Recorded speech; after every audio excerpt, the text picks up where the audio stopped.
कल्पना कीजिए, समंदर बिल्कुल शांत है, लहरें अपनी रफ्तार से चल रही हैं, लेकिन इसी शांति के नीचे एक ऐसा हथियार छिपा है जिसे दुश्मन न देख सकता है, न सुन सकता है और न ही समय रहते समझ सकता है। अचानक वही हथियार दुश्मन के लिए आग बन जाता है। यही वजह है कि आज भारत की एक डिफेंस डील को राफेल से भी बड़ी कहा जा रहा है। ये डील न आसमान से जुड़ी है, न जमीन से। ये जुड़ी है समंदर की गहराइयों से, जहां असली जंग अब लड़ी जा रही है। बदलती सुरक्षा स्थिति और भारत की चुनौती। आज की दुनिया में सुरक्षा हालात तेजी से बदल रहे हैं। हर देश या तो आधुनिक हथियार खुद बना रहा है या फिर उन्हें आयात कर रहा है। भारत की स्थिति और भी संवेदनशील है, क्योंकि एक तरफ चीन है तो दूसरी ओर पाकिस्तान। खतरे अब सिर्फ सीमाओं तक सीमित नहीं रहे।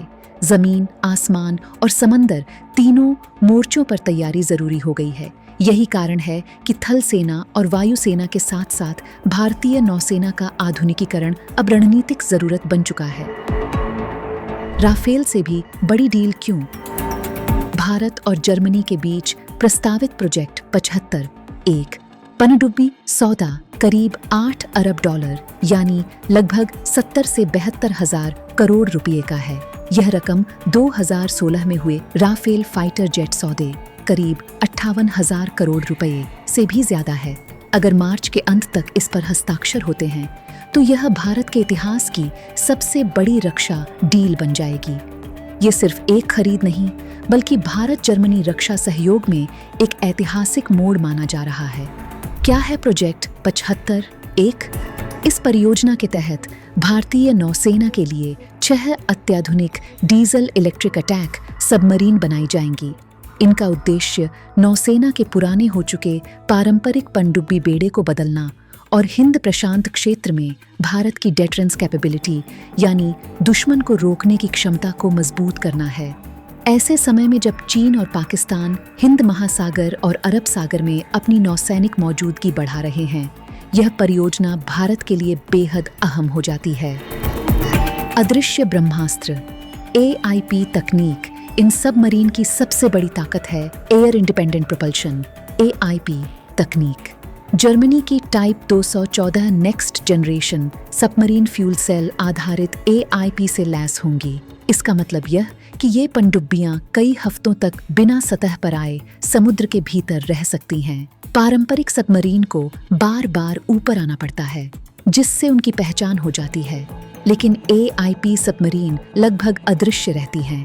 यही वजह है कि इन्हें दुश्मन को नजर न आने वाला ब्रह्मास्त्र कहा जा रहा है। भारत में निर्माण मेक इन इंडिया को ताकत इस डील के तहत जर्मनी की थाईसैनिक मरीन सिस्टम्स TKMS और भारत की Mazagon dock ship builders limited MDL मिलकर देश में ही इन पनडुब्बियों का निर्माण करेंगी। रणनीतिक साझेदारी मॉडल के अनुसार 45 से 60% तक स्वदेशीकरण का लक्ष्य रखा गया है।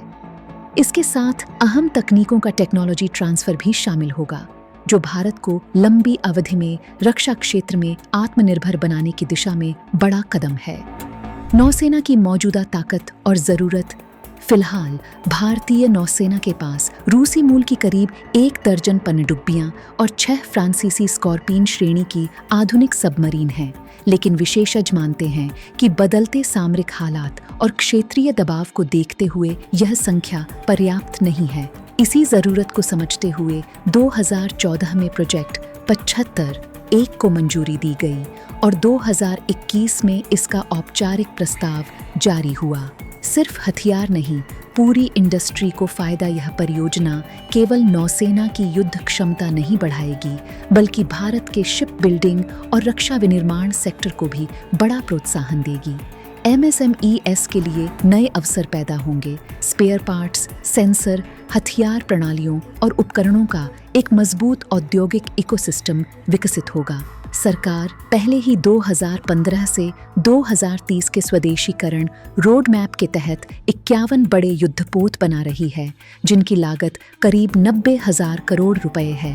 कुल मिलाकर भारत जर्मनी सबमरीन डील सिर्फ एक रक्षा सौदा नहीं है, यह भारत की समुद्री रणनीति, आत्मनिर्भरता और वैश्विक शक्ति संतुलन में भूमिका को नई ऊंचाई देने वाला कदम है। समंदर की गहराइयों में छिपा यह अदृश्य ब्रह्मास्त्र भारत को वह बढ़त देगा जहां जंग दिखती नहीं, लेकिन तय वहीं होती है।